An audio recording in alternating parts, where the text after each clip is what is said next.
Question bank से साल 2009, 2010, 2011, 2012 4 साल के क्वेश्चन के ऑब्जेक्टिव का प्रिपरेशन कराया जा चुका है, जो आप फिजिक्स ड्राइवर ग्लोबल इंस्टीट्यूट के प्लेलिस्ट में जाकर क्लियरली पूरा सॉल्यूशन देख सकते हैं। मतलब समझ में आ गया होगा कि क्वेश्चन बैंक का सेशन चल रहा है। वेलकम करता हूं आपके अपने प्यारे से channel physics driver global institute पे। आज 2013 का पहला क्वेश्चन आपके स्क्रीन पर है, पढ़िए, घूर कर देखिए। और एक सबसे बड़ी खुशी की बात आपको बता देते हैं कि आपका अपना प्यारा सा channel physics driver global institute अब 100 लोगों का परिवार बन चुका है।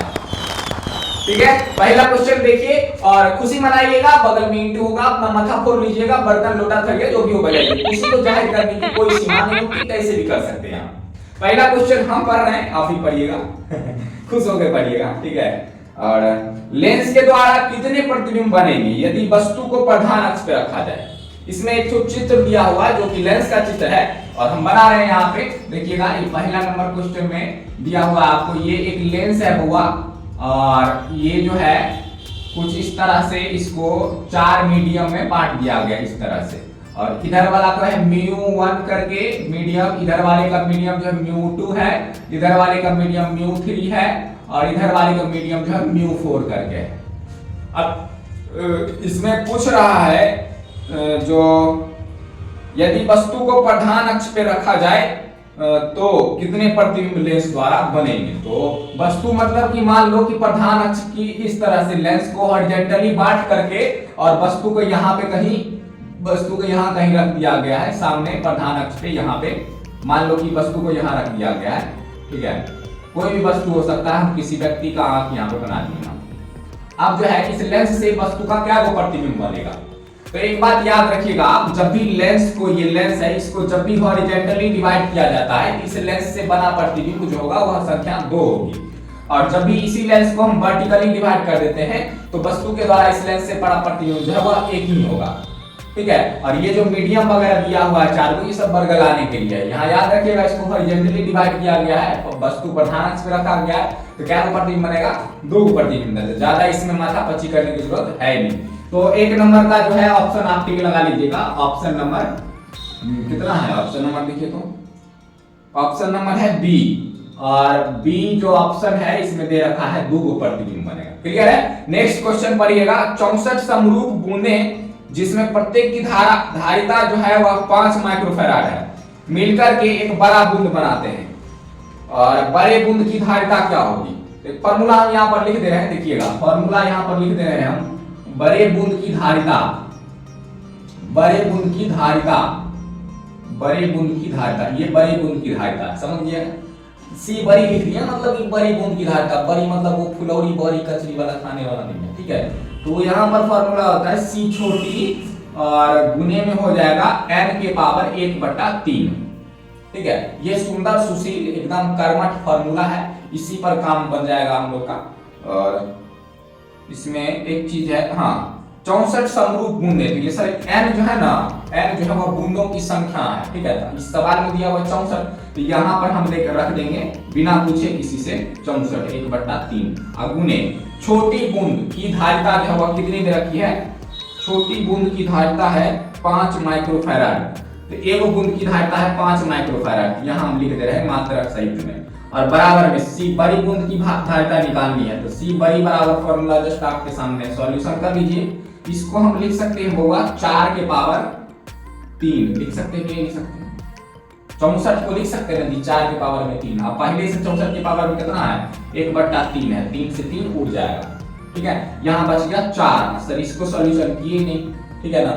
और ये माइक्रोफैराड जो मात्रक है, और 4 पंचे गुना कीजिएगा तो 20। यहाँ देखिए ना 4 के पावर 1 है, डायरेक्ट लिख देंगे 4 पंचे कितना हो जाएगा 20 हो जाएगा। तो 20 माइक्रोफैराड। देखिए तो सी बड़ी बूंद की धारिता जो बनेगी 64 बूंदों को मिलाकर उसकी धारिता हो जाएगी 20 माइक्रोफैराड। ठीक है, ऑप्शन नंबर देखिए तो ऑप्शन नंबर कितना है, ऑप्शन नंबर आपको दे रखा है सी में। 2 का हो जाएगा आंसर सही, सी 2 का आंसर सी, 2 का आंसर सी है और यही है 20 माइक्रोफैराड। क्लियर है। तीसरा नंबर क्वेश्चन देखिए। 5 ओम प्रतिरोध के एक तार से जिसका विभवांतर 7 वोल्ट है, मतलब R का वैल्यू दिया हुआ है, V का वैल्यू दिया हुआ है और 20 मिनट तक प्रवाहित किया जाता है, उत्पन्न ऊष्मा पूछ रहा है। कपार न फोड़े हो, नहीं फोड़ना बउआ रे, बहुत दर्द होता है, मत फोड़ो। देखो इधर कोई बात नहीं है, कोई बात नहीं है। तो R का मान कितना दे रखा था, R बराबर 5 ओम ये दे रखा है।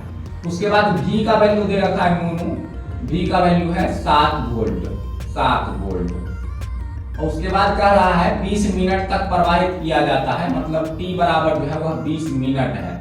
और मिनट में हमको जरूरत है नहीं इसका, इसलिए हम इसको सेकंड में बदल देंगे। तो सेकंड में बदलिएगा तो 60 से मल्टीप्लाई करना पड़ेगा।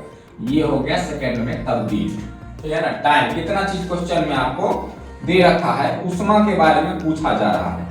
उष्मा बराबर फॉर्मूला होता है बउआ H बराबर I स्क्वायर R इंटू में T, ठीक है। और ये जो उष्मा होती है जूल में होता है, लेकिन ऑप्शन दे रखा है, गौर से देखिए इसमें कैलोरी में दे रखा है। कैलोरी में उष्मा निकालना है, कैलोरी में निकालिएगा ना तो बट्टा में इसी में क्या कीजिएगा 4.2 से भाग दीजिएगा, तो ये कैलोरी में निकल जाएगा। क्लियर है।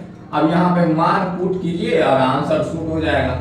यहाँ पर देखिए I square, sir I square का तो मान है ही नहीं, I का मान कोई बात नहीं नूनू सुगा, I का मान यहाँ से निकाल लीजिए, I का मान यहाँ से निकालिएगा। ओम बाबा का नियम लगाइए, R बराबर V बट्टा में I, ठीक है।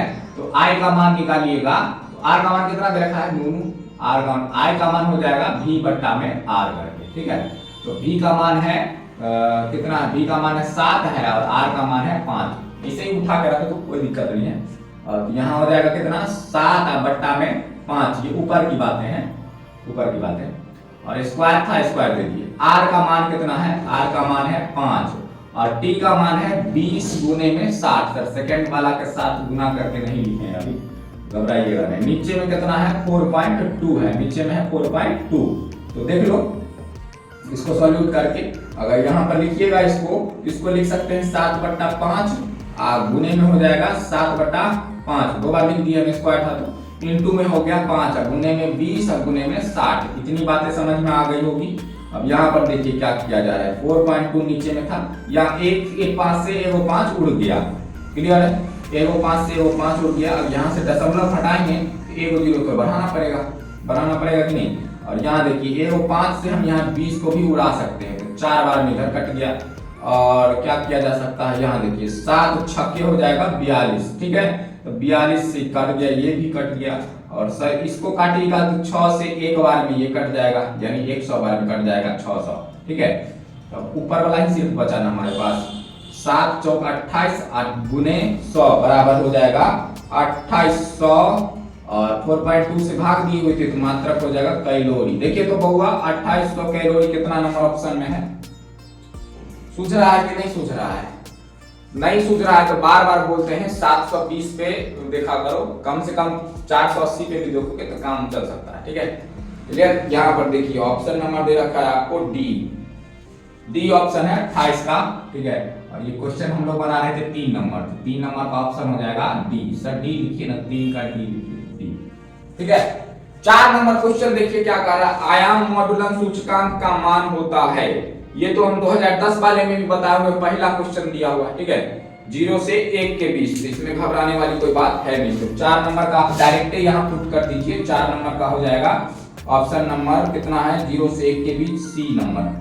0 से 1 के बीच, 0 से 1 के बीच आयाम मॉडुलन का सूचकांक होता है। वो रट लो, 2 बार आ चुका है अभी तक में, जितना भी हम फर्स्ट क्वेश्चन कराए हैं उसमें से।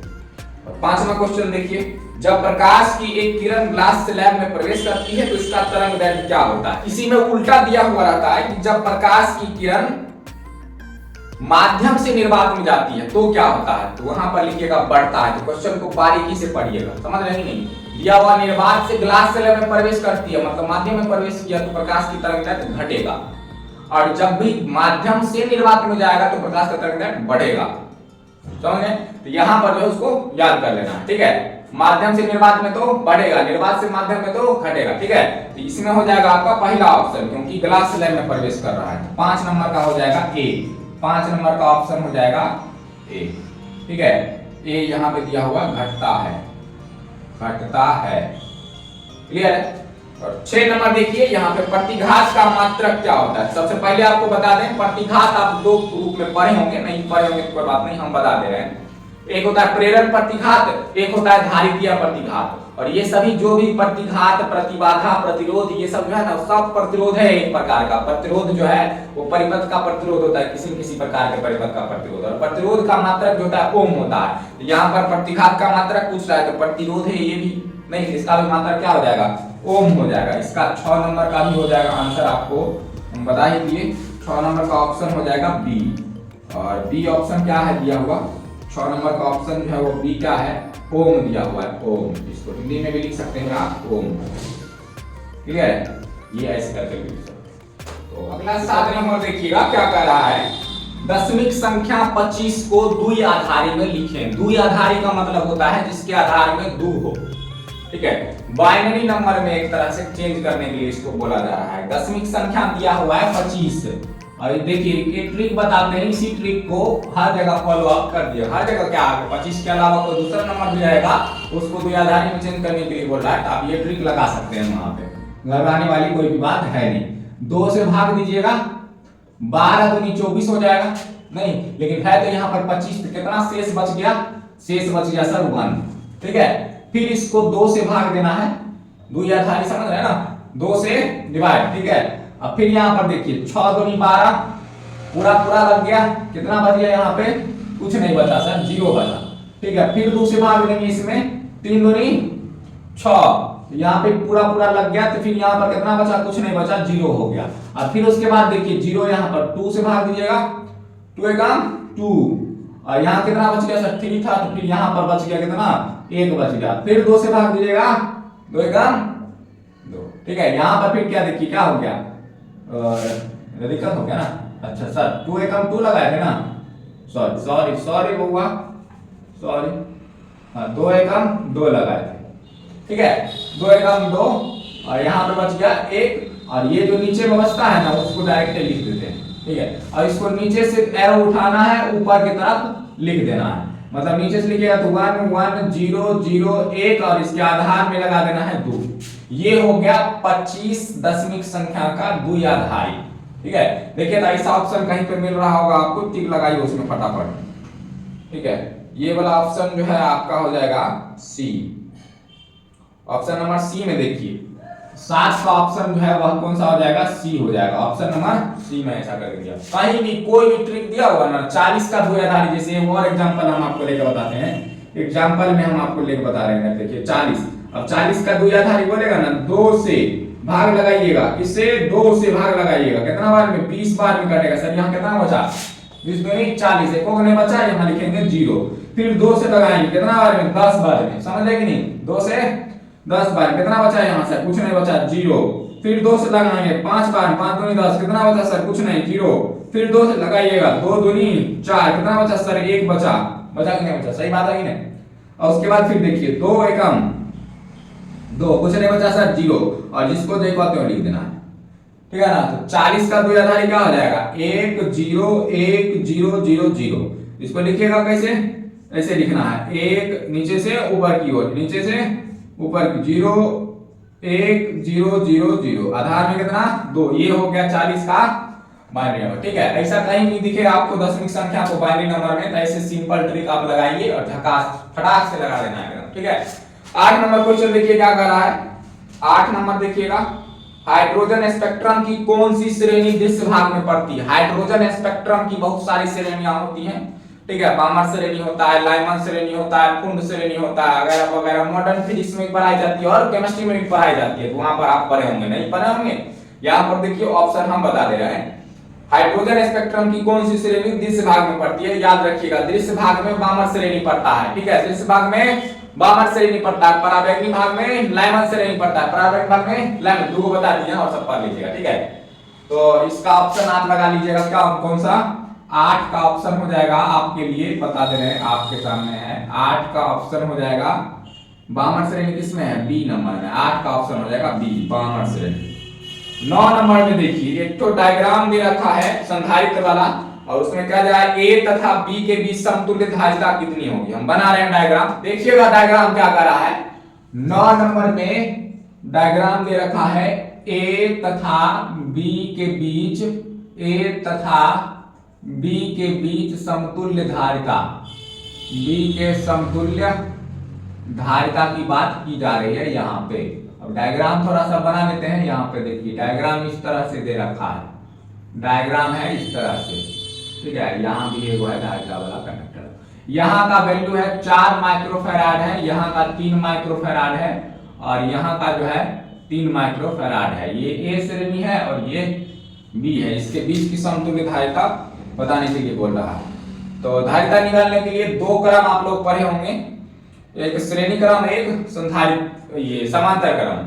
तो श्रेणी क्रम के लिए फॉर्मूला होता है 1/c, ठीक है। 1/c बराबर जितना भी आपको लगा हुआ रहेगा श्रेणी क्रम में जुड़ा हुआ, उसको आप ऐड कर दीजिएगा 1 करके, प्लस में डॉट डॉट डॉट। फिलहाल में हम देखते हैं, बाद में फॉर्मूला बता दे रहे हैं। और समांतर क्रम के लिए होता है c बराबर c1 प्लस c2, मतलब जो भी समांतर क्रम में रहेगा डायरेक्ट सबको जोड़ देना। यहाँ घूर के देखिएगा आप 3 माइक्रोफैराड 3 माइक्रोफैराड, ये दोनों समांतर क्रम में है। इस फार्मूला पे लगाइएगा direct 3 microfarad 3 microfarad 6 microfarad 6 microfarad बनाइएगा ना, तो आपका जो है फाइनली जो है इस तरह से कुछ दिखेगा, इस तरह से डायग्राम कुछ दिखने लगेगा। ये हो जाएगा दोनों मिलके 6 माइक्रोफैराड, ये 6 माइक्रोफैराड, और ये हो जाएगा आपका 4 माइक्रोफैराड जो पहले से है। और यहाँ पे बी बिंदु ले लेते हैं। अब ए और बी का डायग्राम के माध्यम से समझाया जा रहा है। ये तो फॉर्मूला बताए थे हम, इस फॉर्मूले का आप प्रयोग कर सकते हैं, ठीक है। ये श्रेणी क्रम, ये समांतर क्रम। अब देखो यहाँ पे ये दोनों किस में आ गया, श्रेणी क्रम में आ गया। श्रेणी क्रम में लगाने के लिए फॉर्मूला लगाइएगा। श्रेणी क्रम में धारिता 1/c बराबर 1/c1, और c1 कितना ले रहे हैं हम यहाँ पे 6 माइक्रोफैराड ले रहे हैं, और प्लस में कीजिएगा c2 कितना ले रहे हैं यहाँ पे 4 माइक्रोफैराड ले रहे हैं, ठीक है। तो 6 माइक्रोफैराड और मात्रक हो गया, यहाँ पे कोई दिक्कत नहीं है। c बराबर 6 4 का एलसीएम हो जाएगा 12, और 6 दूनी 12, ऊपर से मल्टीप्लाई कीजिएगा 2, और प्लस में 4 दिया 12, ऊपर से मल्टीप्लाई 3। आंसर हो गया कितना 5/12। आंसर क्या, c पलटिएगा सर तब ना, तो c का वैल्यू चाहिए यहाँ पे, तो 12 ऊपर चले जाएगा, नीचे में हो जाएगा 5। इतना माइक्रोफैराड हो जाएगा समतुल्य धारिता। देखिए तो कितना नंबर ऑप्शन है, c बराबर 12/5। जहां भी बस देखना है, क्रम पहले देखना है, उसका सारा कुक्रम लगा देना, समझ गए ना, ठीक है। सर कुक्रम बोलते हैं, यो कुक्रम में है, ठीक है। ए तथा बी के बीच समतुल्य धारिता 12/5 माइक्रोफैराड। देखिए बी नंबर ऑप्शन में है, ये हो गया 9 नंबर का, 9 का बी नंबर, 9 का बी हो जाएगा ऑप्शन से, ठीक है। 12/5 माइक्रोफैराड। 10 नंबर में देखिए, यदि गोले पर आवेश 10 माइक्रोफैराड ना माइक्रोकूलम है, तो उसकी सतह पर विद्युतीय फ्लक्स कितना होगा। अच्छा, पाई के फॉर्म में दिया हुआ है। ऐसे आप निकालने के लिए जो है बहुत सुंदर सा फॉर्मूला लगा सकते हैं। तो हम यहाँ पर बता दे रहे हैं थोड़ा सा, आपसे विद्युत फ्लक्स का मान पूछ रहा है 10 नंबर के लिए। आप फॉर्मूला लगा सकते हैं, फाई बराबर 1/ε0 गुने में हो जाएगा क्यू। ये फॉर्मूला लगाइए, क्यू का मान दे रखा है 10 माइक्रोकूलम, और ε0 का वैल्यू रखिएगा 8.82 10⁻⁻12, ठीक है। फ्लक्स का मान निकल जाएगा। फ्लक्स का मान जो आएगा वो आएगा सीधा नंबर में, समझ रहे ना। यहाँ पे वैल्यू दे रखा है पाई में, पाई के रूप में, तो जो सीधा नंबर आएगा उसको पाई की वैल्यू से भाग दे देना, ठीक है। उसके बाद इसका आपका पाई में चल जाएगा। तो तकलीफ करने वाली बात नहीं, हम सीधा आंसर यहाँ पर बता रहे हैं। 10 का आंसर हो जाएगा ए, ऑप्शन नंबर ए। 36 पाई गुने 10⁴ न्यूटन मीटर स्क्वायर प्रति कूलम। तो कुल मिला के 2013 वाला सॉल्यूशन जो है वो कंप्लीट हो गया। क्यों कंप्लीट हो गया ये भी बता दे रहे हैं कि अब पहले जिस जमाने में क्वेश्चन पूछा जाता था उस प्रकार का क्वेश्चन जो है अब पूछा नहीं जाता, ठीक है। ऑब्जेक्टिव क्वेश्चन चल रहा है अभी, जो भी अभी प्रेजेंट में जो भी क्वेश्चन पूछे जा रहे हैं ऑब्जेक्टिव वाले क्वेश्चन, और ऑब्जेक्टिव क्वेश्चन आपका इसमें 10 से था, इसलिए हम जो सिर्फ ऑब्जेक्टिव का प्रिपरेशन करवा रहे हैं, ठीक है। तकलीफ नहीं करना है। 2014 में मिलते हैं फिर आपके साथ। सर 2014 फिर से आएगा अरे क्वेश्चन बैंक का सॉल्यूशन करने के लिए तुम्हारे साथ आ रहे हैं, ठीक है, 2014 वाले ऑब्जेक्टिव क्वेश्चन के साथ। जय हिंद, जय भारत। मिलते हैं आपसे फिर अगले वीडियो में।